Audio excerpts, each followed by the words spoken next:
प्रफुल्ल पटेलजी रोहित सिंगच्या लग्नात आपण गेला होतात का असा सवाल आता रोहित पवारांनी केलाय।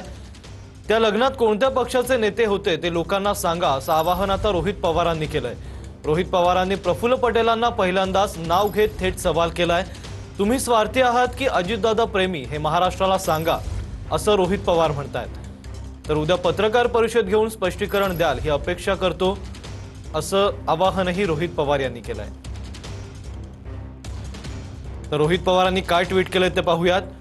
प्रफुल्ल पटेलजी अजितदादांच्या अपघाताला घातपाताला कारणीभूत असलेल्या रोहित सिंग यांच्या लग्नाला गेला होतात का? गेला असालच तर त्या लग्नाला इतर कोण नेते होते आणि ते कुठल्या पक्षाचे होते हे तुम्हाला माहित असेलच आणि ते लोकांना सांगावं। तुम्ही स्वार्थी आहात की अजितदादा प्रेमी आहात हे महाराष्ट्राला दाखवून द्या।